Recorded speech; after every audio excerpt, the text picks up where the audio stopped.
Hi, I'm Nisha DeGaring, host of Good Things Utah, and I've been a longtime supporter of Todd's Beliefcast. I hope you find inspiration in the courageous stories shared by the amazing people Todd features on his show.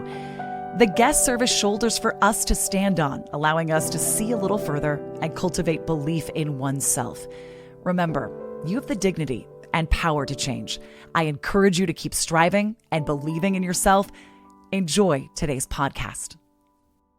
Welcome back, everybody. This is Todd Sylvester, your host of the Beliefcast. Today's guest is someone who has dedicated her life to helping others heal, grow, and reconnect with themselves. Lisa Hartle is a life coach, neurofeedback practitioner, speaker, and an advocate for trauma-informed healing. With decades of experience helping individuals navigate betrayal, recovery, life transitions, and personal transformation, Lisa brings a unique blend of professional expertise and lived experience to her work. Her message is centered on accountability over blame, breaking unhealthy generational patterns, regulating the nervous system, setting loving boundaries, and finding the courage to stop abandoning yourself in the process of pleasing others. Lisa is also a devoted mother of three, a proud mother-in-law, and loving Mimi to the three grandchildren who remind her every day what truly matters most. And we were just talking about that. Grandkids are the best. I've known Lisa now for quite some time, and we've connected on a lot of levels. We even did some work together, and I've always admired you. You carry yourself so well. You've been through a lot in your life, like we all have, but everyone has their unique story, and I'm grateful for you. And I'm grateful for my sponsors, honestly, that allow me to be able to do this show, because without their help, I wouldn't be able to do it. So shout out to them. And everyone tuning in right now, thank you for always tuning in. We're killing it right now. And when I say we, you're included, because it wouldn't be possible without all of you. And so guys, you're going to love Lisa. She has a heart of gold. She really, truly does. And you guys are going to just be instant friends with her once you hear her speak. So Lisa, welcome to the show. Thank you. I can't believe I'm here. This is so exciting. Yeah. Thank you. Thank you very much. We did it, right? Yes. Yeah. And I do want to say she has written a book called I Was Never Broken. It's an amazing book. It's a short but yet powerful read. And I love that. I just think it gets right to the point. And I was touched by the words in here, and she shared a little shout out with me in there, which you're thank part you of my so story, much. that's for sure. No, that means a lot. You're a big part of my story. So, so why don't we start off those that do not know you? There we go, tongue twister. Where you grew up and just kind of how things were when you were a kid and what you used to get involved with. I grew up in Layton, Utah. I graduated from Layton High, a Lancer. Oh, you're a Lancer. I'm okay. a Lancer, yes. Right on. And I loved high school. A lot of friends, a lot of fun. And then I served a mission in Belgium, served in France the entire time. And so, I love to go back to France, and I raised my family in Lehigh. I have three amazing children, and we moved there when my oldest was 18 months, and she's now 32. So we didn't live there the whole time. They've now moved. Yeah. All my kids are married, but raised them from 18 months until she did get married to like 26. So I love Lehigh as well. That's considered home. But I now live in St. George. I've moved down to St. George a few years ago. So I need a place in St. George and in Lehigh. That's the goal. That's the goal. Yeah. So you can go back and forth with no restrictions whatsoever. Yeah. Well, and I have a daughter that lives in Lehigh as well. So I love that area. It's grown. When we moved there was one stop sign, not even the stop light. It was one stop sign, and now it is ginormous. Silicone slopes. There's a lot happening for there. Sure. Yeah. Well, you mentioned a mission, and I want to talk to you about that a little bit. Missions, I always hear they were great, but man, they're tough. They are hard. I raised my kids. I was very honest. Missions, they're hard. They're very hard, very humbling, physically hard. Yeah. And I raised all three of my kids. I didn't sugarcoat it at all. And they all three served, and it's just. Well, and I think that's good that you were upfront with them about it, because they can handle it. Right. You can just like you handled it. Looking back, I know it's been a minute, but what are maybe some of the lessons that you took from your mission? From my mission? Yeah, that really kind of so set the stage. A big one. My mission, I was only out about 11 months, and I had to come home for an emergency surgery.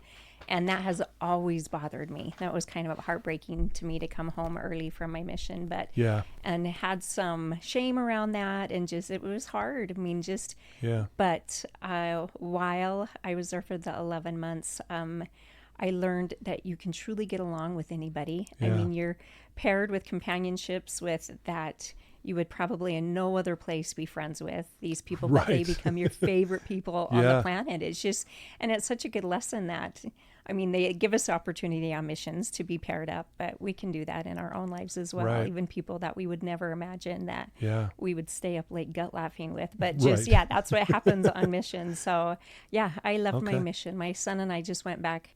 Well, it's been a few years when he served his mission in the Alpine German speaking mission. And I paid, but I said, we have to go. We have to stop by and see the Paris temple, because that was just unheard of when I was serving. The people in France just thought they would never get a temple. So it's a blessing to see it there now. For sure. Yeah. You know, if it's okay for me to ask, you mentioned, coming home early and there was some shame behind it. We hear this a lot, right? And I think it's the pressure of the culture, but really 11 months on a mission is nothing, it's no short of amazing, honestly, in my opinion, because I mean, even a week on a mission, it's not an easy thing to do, to put your life on hold, especially as such a young kid, and go out and go talk to strangers. Or in a different language, If I can ask, how did you work through that shame, do you think? Like, how did you get to that place where it no longer maybe looked as a negative for you? A lot of it, my youngest daughter served in Australia. Okay. And she got sick. She got laryngitis, and she literally had no voice. And if you knew my Breland, you would know what a tailored trial that was, because she's my chatter and just so to not have a voice. And they waited a month. She was in the office, and then another, and she had a paralyzed vocal cord, and so from bronchitis. So she literally had to learn to speak again. We had to hire a vocal coach when she came home. Wow. And her example of how she handled it when she came home, she prayed about it, and she had the opportunity to go back, but she felt that she was done, and she had such peace around that and such confidence. And I was so envious of her, because I don't know if I ever allowed myself to personally ask what was right for me and to have that taken from, the shame. I think that I'm kind of I got it. I can do. I just to ask for help and to have that taken. I don't know if I ever did it, but I truly admired how she handled it, and so I think that helped me as well, because it just gave me where I finally did get some closure on that, and I served an honorable mission, and I loved it. But so she was a great example for that. Yeah, and it's amazing good what we learn from our kids. For sure. Well, and it's also good to have the perspective for her as well, like had gone through something similar, and you to be able to say, hey, here's my experience. And she was solid. I kept saying, no, I think you should go out, which was my stuff. And she was like, no, Mom, I know. I have got an answer. I'm like, wow. Are you sure? And she's like, yeah. I mean, she didn't doubt. She had that peace about it, about you when you know something's right. And I mean, it was very humbling to me, because I was not handling that, mine or hers, very well. I just want to, knuckle through, and just, it's like, no, we're good. We'll do this. But I think that the church is getting better, and members as well, of just letting things be. I love in the capacity that so many people are able to serve as service missionaries, where they are blessing so many lives. They're just going out and helping. How and cool is that? Blessing them, blessing the other lives. Sure. I love that. I mean, a missionary is a missionary. So. Yeah, absolutely. Well, we'll probably talk a little bit more about the shame piece, because I know that's a big part of your work. But what for our listeners, what led you to the trauma and for the work in the trauma area?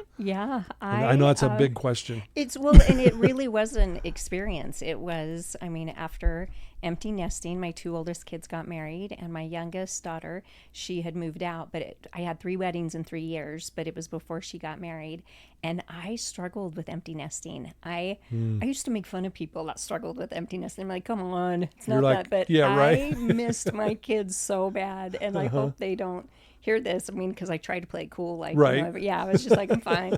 I really struggled with it, and I was offered a dream job down in St. George to be an executive assistant to a CEO down in St. George. And so I took that opportunity and I bought a home down there and I started my job, and I loved the people that I worked with, but I hated that job. I was crying on my way to work. I was crying on my way coming home.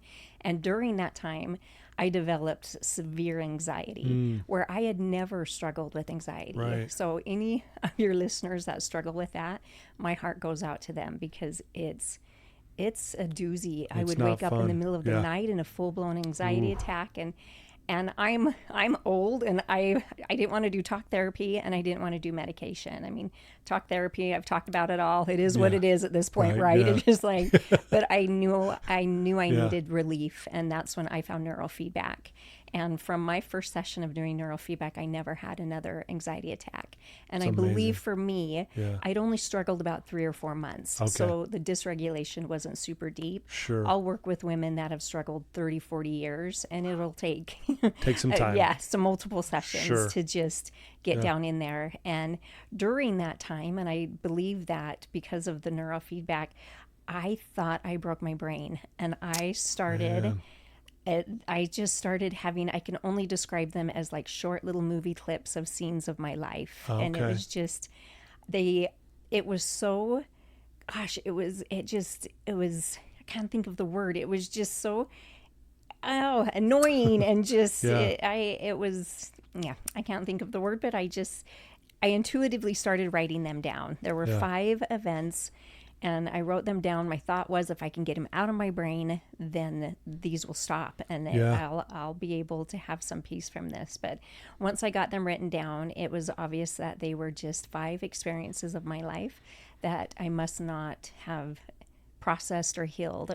Trauma is a trigger word for me, so I don't really use that word very much. Experiences where, and they were traumatic, and I'm doing some work around that, where I was meeting with a friend, and I just said, I don't want to sound dramatic when I was sharing some of these things. And she said, would you stop saying that you're sounding dramatic? I mean, so I think it's my own labeling, of just being able to just, and I've gotten more clear with that, but just, I think trauma, once I got these all down, I was able to see them, but I actually had a client who became a dear friend who I was sharing this with, and she gave me your name, and she said, Todd, he will help. He will be amazing. She actually said you're a trauma therapist. And you're a mental fitness coach. Mental fitness coach. Does all the things. And I remember coming to talk to you, and I remember sitting down, and you were so calm, and you're like, how can I help you? And I had my piece of paper. I remember that. Wow. And I was just like, Todd, I keep having these 5 scenes I keep playing in my, and it was talking so fast. I'm like, can I please just tell them to you? I just had to get them out, and I just needed to let them have air, and and you were so good. You just sat back in your chair, and you were like, those are some hard experiences. And that right there was so validating to me. It just lifted this huge weight off my shoulders, and it was just so empowering. And then you asked me that question. Do you remember what question you asked me? I think so, but I want to. You asked me, do you believe life is working for you? Oh, yeah. And I was so mad. I was like, excuse me? I was like, yes, I do. But when you're talking about really hard experiences, it's really hard to see the good in them. But intuitively, I'm a pretty happy person. I believe all things for our good, right? Yeah. But when sitting down with that list, I was just... And then I was like, yes, I do. Of course I do. And that's when you gave me the assignment, and I wanted to punch you. Most people do, yeah. You said, I want you to take each of those experiences and write 20 ways how each of those have blessed your life. And I was like, you are crazy. Yeah. I mean, it's such a brain twist. Yes. It's just it's so hard. I mean, one of the experiences, my brother passed away in a drunk driving accident when I was 11. And I was just like, how on earth could something good come from that? And It took me months. I mean, it took me a long time. I wrote each one, and then the 20, and sometimes I could write one here and then one on this one. Yeah. But with my brother, I really learned to value life. And because of him, I send flowers 2 weeks after the funeral to people, because I remember walking down the hallway after he passed away, and I share about it in the book, and just my knees just went weak, and I just slid down the wall, and it was just like, he's gone. And that's when it hit me, because nobody was bringing meals, nobody was checking in on us. It was just the quiet settled in, and so that was one thing that's good. I think that, and I learned that grieving needs to be done in community. I mean, and just learning to be there. And so each one of those events, I was able to do it. I came up with 20 ways that they blessed my life. And at the end of that, looking back at the list, so much gratitude. I mean, they're the best parts of me. The things that I learned from that. You're going to make me cry. Holy cow. It's so true. Those are my greatest gifts. It's going to make me cry too, because to have gratitude for hard experiences is just, it's a brain twist, but I wouldn't trade any one of them for anything. So, well, it's funny as you're saying this, I'm reflecting back to that session we had together, and I remember you holding your notebook or whatever it was with those 5 things, and you were shaking. You were literally shaking. And man, but what I really loved is the courage you had that day and the vulnerability that you were willing to show. It was amazing. And I think, we hear this a lot, and I think Brene Brown's one that, penned this, where the amount of vulnerability we're willing to express will be equal to the amount of happiness we have in our life. Wow. So if vulnerability goes up, our happiness will go up. If vulnerability goes down, happiness goes down. Oh, and I love that. And as hard as that was for you, and again, you carry yourself really well. You're very positive. You glow, honestly. You really do. Everyone says that about you, by the way. I know you just shake your head, but it's true. But man, to see you do that, and I know that is one of the toughest assignments, to be able to look at your hard experiences and go, this really happened for me. I don't, and it reminds me of this quote by this Hindu monk, and I can't pronounce the name of this Hindu monk. It's like a mile long. So forgive me, but it goes like this. Your trials didn't come to punish you, but to awaken you. Wow. And that's why I gave you that task, because I wanted you to see this was the wake up call to your greatness. And man, here we got this beautiful book you've written. I Was Never Broken. We're going to get to that in a second, but yeah. So thank you for letting me be a part of that journey with you. Thank you for sharing your gifts, because that's exactly what I needed. And I'm down in St. George, and you're up here. And I don't believe in coincidences. I think I needed to have that exact assignment and those words and that advice, because it really was life-changing to me. And it's just, with the book, I never planned on writing a book. And I really feel like that Heavenly Father's like, okay, I think that we are living in, I believe in unhealthy generational patterns need to be healed this side of the veil.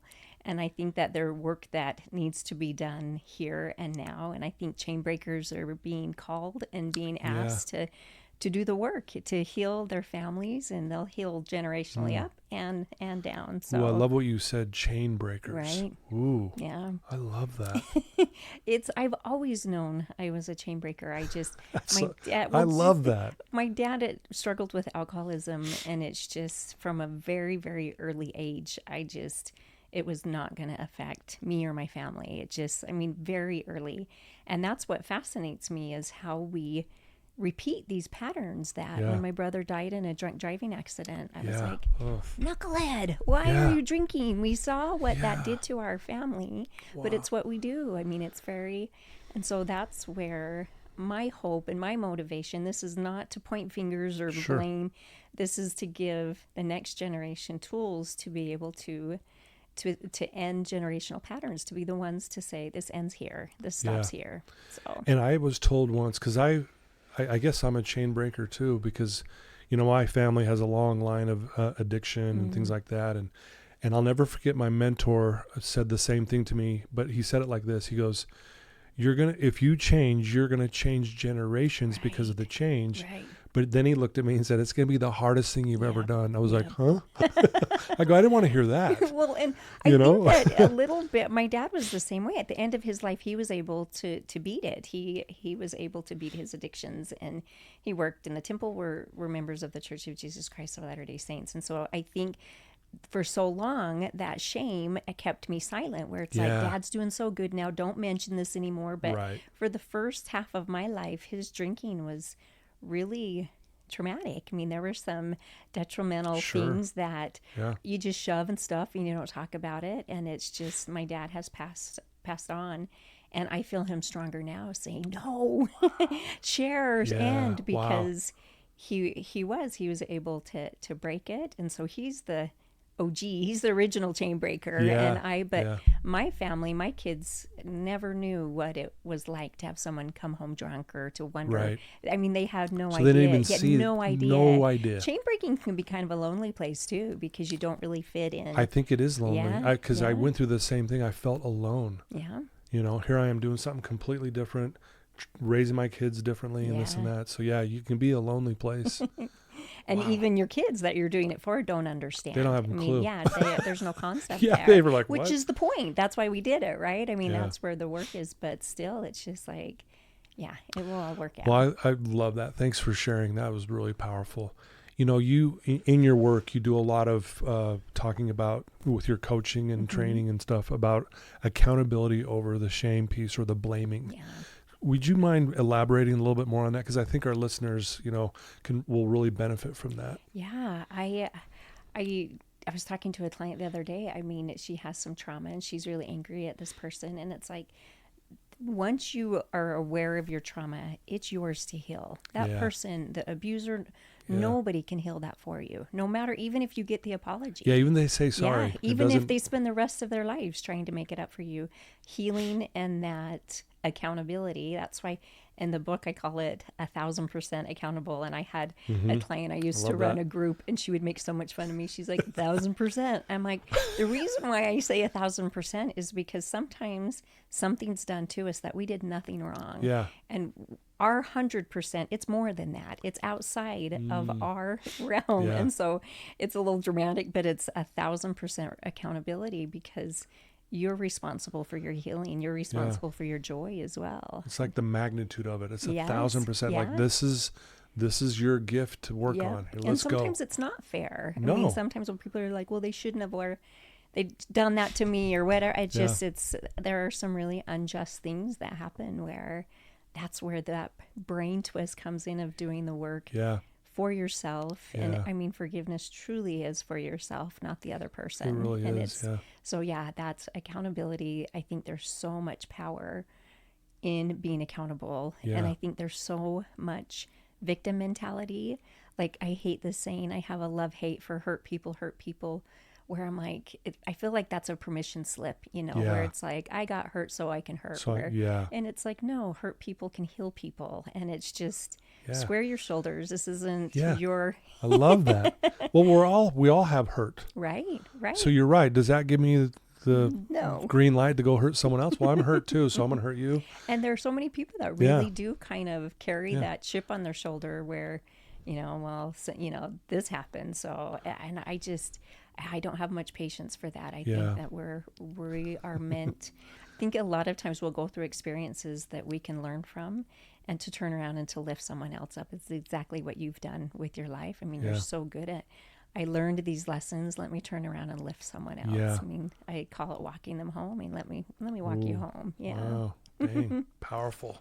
Well, you're a great example of someone who has been through a lot of hurt and been hurt before, but yet you're helping others. And again, you have that, you really do have that about you. Like, even when I first met you, before we went into the stuff that we were going to talk about, I could already tell you were just this person that everyone loved and loved being around. And, you just had this glow about you. I really mean that. Well, that's very, very kind. I mean, I feel like I've been very blessed. I've lived a very happy life. And I think that that's another part where the responsibility comes to share and to help someone else. In my patriarchal blessing, it tells me that I'll be an example and people will come from far and wide to be taught by me. And I think the reason I was able to raise three amazing children pretty much on my own was for other single women to say, oh my gosh, if she can do it, she's 5 foot nothing. She just, it's just, if she can, I can. Yeah. Well, you're a 5 foot powerhouse. Don't mess with Mama Bear. Right. But there's just, I think that we can show people what is possible with things that we overcome. And I think the path is made easier when we do that. I was carried many seasons of my life. So. Wow. Well, we kind of touched on this already a little bit, but how do unhealthy patterns get passed down to our kids? And then how do we stop those? Right.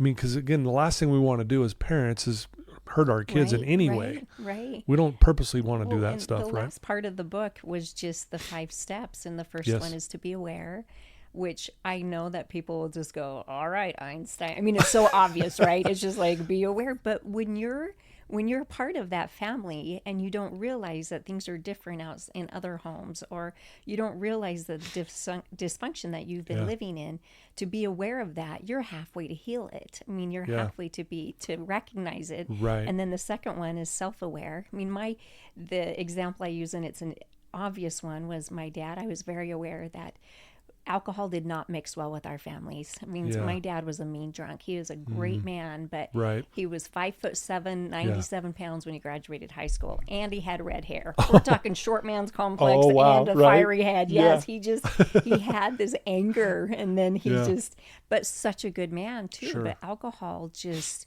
fueled that for him, and so from an early age, I was aware of it. I was self-aware. I never drank ever.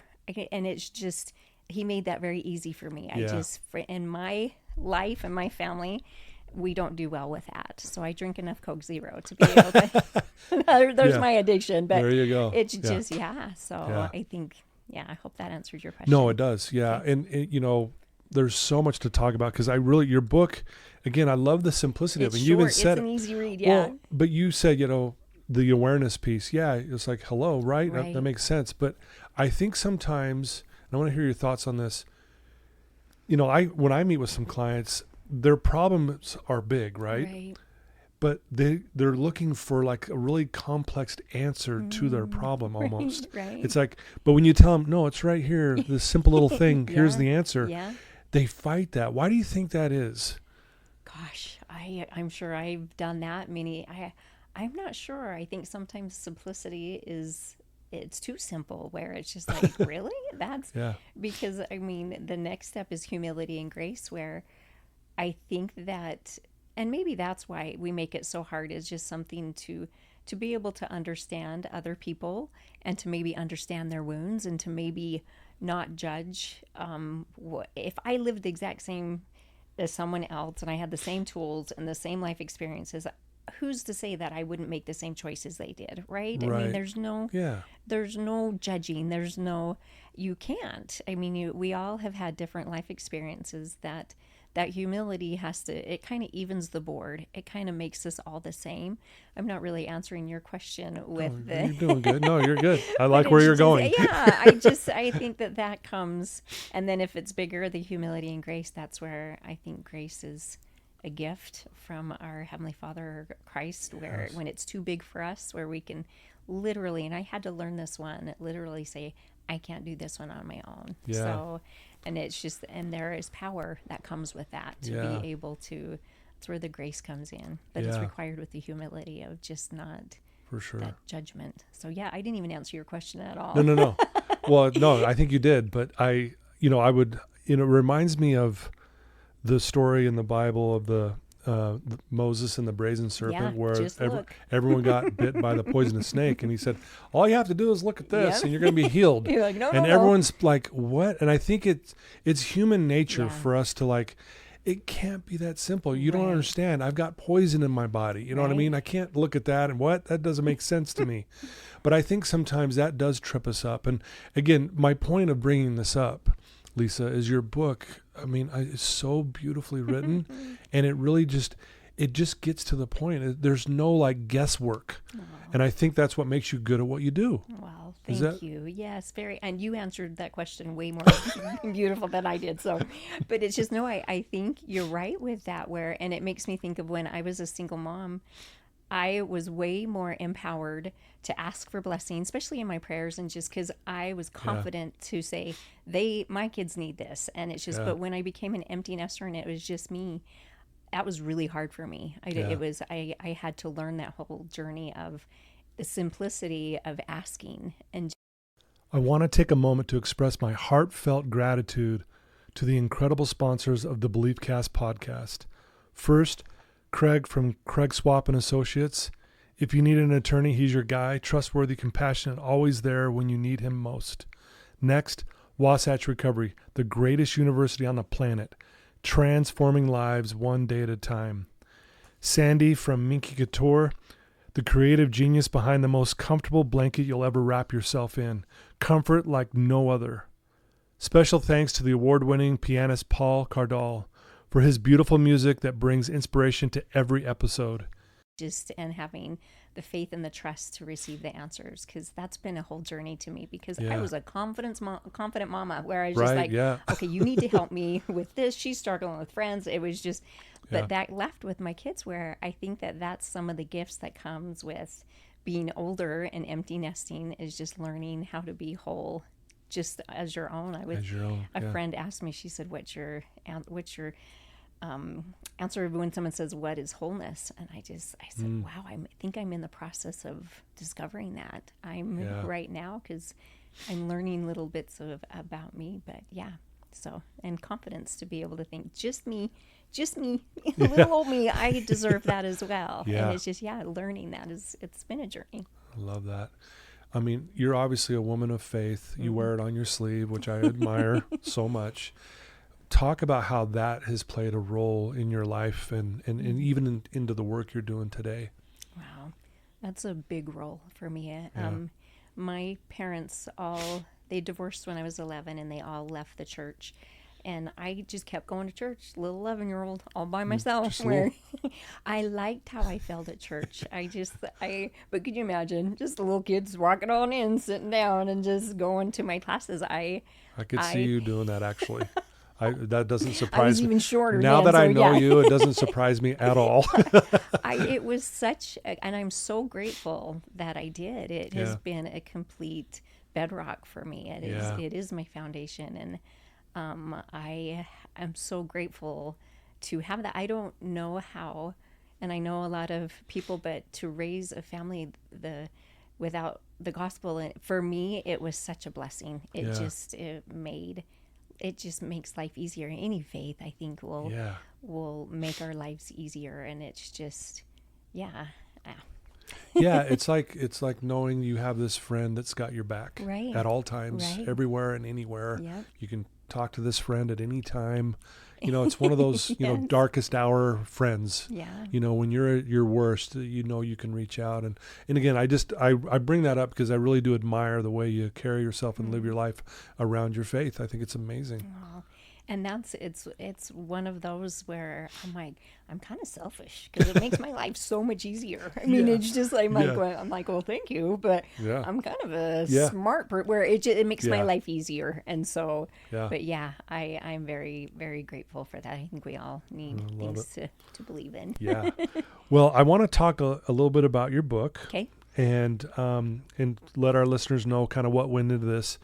But I want to start off sharing something with our listeners. Is that okay? Yeah, that's great. All right, thank you. Amazing book, by the way, guys. You guys we're going to show you how to get this book. But this is from My Story to Yours. I'm not going to read the whole thing, but I want to read some of it, okay? Hope I don't start crying. We all carry experiences that need healing. We all come from families with unhealthy patterns that, if left unexamined, tend to repeat themselves. My motivation, this is Lisa talking, my motivation is sharing my story of finally learning to sit down with my own pain, to heal what I could, and to break the patterns that have been passed down, is to create a space for you to do the same, to slow down, to sit with what has gone unhealed, to honor it, to learn from it, and ultimately become better because of it. I believe that a loving Heavenly Father who, in His wisdom, placed us in families as part of His plan. We are here to love and support one another. But we are also here to learn to learn to forgive, to learn how to develop compassion for wounds others carry, and also to find compassion for the wounds of others that others cause, and still we choose to do better. To be better, healing does not require perfection. It requires willingness to see clearly. And I want to stop there, but I love that, because again, it's kind of what has set you apart and kind of set you free. So amazing book, guys. I Was Never Broken, A Chains Breaker's Guide to Healing Unhealthy Generational Patterns. Tell us why you wrote the book and what went into this, and maybe some of the big aha moments that you got from doing that project. I wrote the book because I had that experience where I don't know if Heavenly Father was just like, all right, knucklehead, you've got to deal with these, where it's just like, I'm a shover and a stuffer. And I also think it was a gift to be able to, again, I'm 57, and these events, I've lived a very happy life. They haven't hindered me, but it was very powerful. My first experience, I was a little girl. I was 4 and had witnessed my dad came home drunk and hurt my mom, and the next morning my mom just put on sunglasses and acted like nothing was wrong. And I remember, when I went back as my adult self and sat with that little girl, I just told her she did nothing wrong. I had carried so much shame thinking I did something wrong, or if I could have been better, then maybe my dad wouldn't have. It's just, when things aren't discussed, especially little ones, they can conjure up their own ideas, and a lot of times they blame themselves. And so it was very empowering for me to heal those parts of me as well. And a big part of my motivation was, we were talking in our grandbabies. I look at my grandbabies, and I don't share with any to throw shade or anything, but my kids now have a dad who had an affair and left his family, a grandpa who had an affair and left his family, and a great grandpa, where my kids married amazing people. And it's like, all right, let's protect ourselves. Let's learn from the pattern. You listen to Tony Robbins at all. Life is about patterns. Follow the ones the good patterns, copy that if someone's living a happy life, and other patterns, figure out how to do it differently. It's just, and that's a big motivation to me, where I think our greatest joys can be in our families. And sometimes there are opportunities for a little bit more work that needs to be done when there's healing to do. Some of these things can completely destroy families as well. It's hard work. It's not. For sure. But when I think about that too, I think that's the purpose of why we're here. I think we're here to go through really hard things. And then, just like how Heavenly Father does, we get these gifts at the end of it. We can't ever outrun the blessings. It's just taking the turnaround, square the shoulders, and just let's heal this. And so that's my motivation, is my posterity. I want them to have tools, because when you look at my dad with the alcoholism, it just went back for generations. And the anger, his dad was the exact same. And then when my brother, it's just like, okay, it's just a little protection. It's just as much as and then they have their own choices, right? They get to choose if they're going to break their generational patterns. I can only work on me, and that's my intention, but they need to do the work or to accept that. So that was my motivation in sharing, because like I told you, I'm like, seriously? I have spent my entire life not talking about these things and just shoving and stuffing, and so much shame around it. It's like, you want me to write a book and talk about it openly? And is this thing on? Talking in a mic? It's just, it was not my ideal. But sometimes we're asked to do things that, I don't know, I'm blind faith with this. So I'm like, every day it's like, all right, I will do whatever I'm asked to do. I was told once, when I was getting ready to write my story, I actually met with the ghostwriter of the guy that helped Stephen Covey do the 7 Habits of Highly Effective People. And he was just giving me ideas and helping me. He was very knowledgeable. And he told me the only way you can leave a legacy is you have to write your story down. Because he says 100 years from now, no one's going to remember you unless it's written down. And I was like, that makes sense to me. So here we are. Here's this amazing book. Can you imagine 100 years from now, some young mother reading this book 100 years from now, Lisa, and they're like, oh, wow, I can break this pattern that I have found my whole family in for forever, and I can do it different with my kids. Mm-hmm. I mean, can you imagine? That gives me goosebumps. Same. I mean, it's just, I want to be able to hold space for people.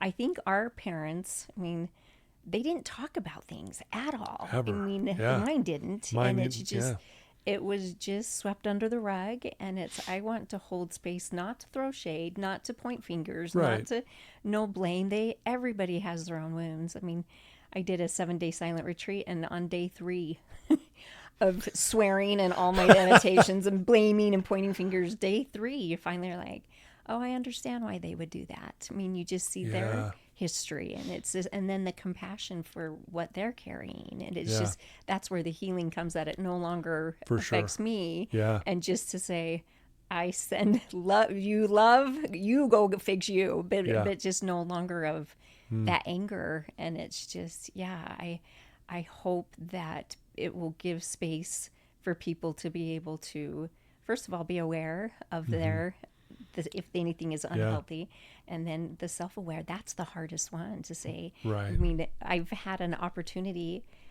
lot of betrayal in my life, and and there were big ones where after the last one of my most intimate relationships that should keep you safe. And I remember the last one where I'm just like, what the heck, Heavenly Father? I mean, what's my part? Because I'm the common denominator in all of those. It's like, what am I doing? What do I need to learn? I think that's the accountability piece you talk about. It's the only way to solve a problem is just, and then some of them, it's like, I couldn't have changed that, but I can change what I do with it. I mean, what do they say? Trauma might be the reason, but it can't be the excuse, you know? Yeah. I just think that's powerful. Dang. Mic drop right there. Dang, that was, I love that. It's so true. Yeah. Writing a book is not the easiest thing either. I mean, it's challenging, right? Yeah. Like just it's a wrestle. It's kind of like the bittersweet. It's, it's great that we're doing this, but man, it sure is challenging. And so congrats to you to getting this out there. Thank you. And I love that you've done this. Thank you. It's not easy. And then once it's out there, I remember when it was published, I was just like, oh my gosh, I didn't want to go outside. I didn't want to, it's just, here we go. I mean, you're sharing intimate, vulnerable parts, but it's just, and that's, I truly had zero expectations with the book. And there's power in that too, where I was just like, I might have needed to write this book just for me. Yeah. Maybe just one of my kids. Yeah. I mean, and it's like, I'm good. I mean, that's when you do what you're told, it's just like, I got nothing. Whatever this needs to do. I mean, maybe it was just for my journey, which it was very healing. I think trauma can keep us small. And after I went through these, I'm like, I don't want to play small anymore. I mean, life's too short to not do. To think that we can do anything that we want to do. Yeah, my brother always says, go down swinging. Yeah. Right? I want to go down swinging. There we go. Down swinging. Yep, I like it. Well, I love it. The book's amazing. I want to ask you, what do you love most about yourself? That is a tough question. Since doing this, there are a lot more things that I love about myself. I don't know if it's menopause, getting sassy, or I don't know, but it's just, you get to a point where I'm pretty proud of how I've handled a lot of things in my life. And I think that I love quickly and easily. I think that's what I like most about myself. I love quickly, easily, and fiercely. Yeah. It's if you're in my circle, it's a fierce kind of love. Yeah. Right. Well, I have felt that. You've been so good to me and kind and nice, and like I said at the very beginning of this, everyone listening to this, you could be instant friends with Lisa. She is one that you want on your side, and but that's a great answer. I really love that. If someone's tuning into this right now and they're in a dark place, they are not doing well at all, and they're looking for something, what would you tell that person right now? I'm so glad you asked me that, because I've heard you ask that before. Yeah. And Todd, I was in my car, just finished listening to one of your podcasts, and I was in a dark place, and I I just sat there and I said, okay, what would I say if Todd ever asked me this? And I intuitively just closed my eyes and put my hand on my heart. And I just said, Heavenly Father, I feel very alone right now. Can you please tell me if you're here? And I immediately felt this just flush of the Spirit and just love. And I just felt this, you're never alone. I just felt his love, and it was just kind of a kind chastisement where it's like, if you don't feel me, it's because you've stepped away from me. I'm always here. And if you ever need me, quiet your life enough that you can hear me. I mean, and it was just one of those moments and reminders that when I get too busy or life is crazy and whatever, I've stepped away from the source of love and to not feel so dark. And I know just like with my neurofeedback was pretty quickly, sometimes we get so far gone that it might take a minute of just sitting, and it might take a couple days, but to always know that you're never alone and he will always be with us, always. And we can have a witness of that if we ask. So it's like I said in the beginning, learning to ask and feeling confident enough to receive. So that's a beautiful answer. Thank you. Thank you for asking. Yeah. And I know listeners, right? Come on, write that down. Well, man, you're so easy to talk to. Like, we've been doing this almost an hour, and it felt like we talked for 5 minutes. Like it felt like a 5-minute conversation. I mean, it went that fast. That's you. No, it's I don't. Gifts. Well, your gifts, Todd. Like, you're the one doing the work here. I'm just asking the questions. But if people want to reach out to you, Lisa, and get to know you better, follow what you do, and buy your book, and learn more about your coaching and just kind of the things that you do, what would be the best way for them to do that? It's not all that great, but I have an Instagram. You're so funny. It's just Lisa Hartle Coaching, but that's an easy way to reach out to me. Someone could send me a message but I post on there. Not very often, not very good at it. I just, Well, maybe you are showing the example there too, that we don't always have to be on that. You know what I mean? Right. Yeah. Yes. I love following my kids and seeing what's going on. That's kind of my motivation there. But no, that would be a great way to reach out there. And, And is that the way to get a copy of your book? What's the best way for that? It's on Amazon. It's on Amazon. Yeah. Okay. And Amazon. Okay. And we'll put the links in the show notes so they can click right to your book and click right to your Instagram page and ask you a question and that. But thank you for sharing today. You're welcome. That was awesome. Awesome. Full circle moment right here. Right? Yes. This is so cool. Like, it really is. Like, God is good. God is good. Right? Yes. There's purpose in all things. Yeah. And thank you for sharing your gifts. Yeah. You are very good at what you do. That means a lot to me. Thank you. You're making me cry again. I cried several times in this. But yeah, thank you so much. Thank you for what you do. I'm here to support you any way I can. And just know that I'm one of your friends rooting for you always. Thank you. You're welcome.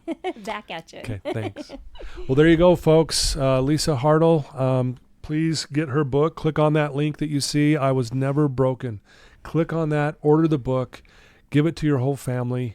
If you have a friend or a neighbor or a spouse or a cousin that's struggling and they need some uplift, get them a copy of this book.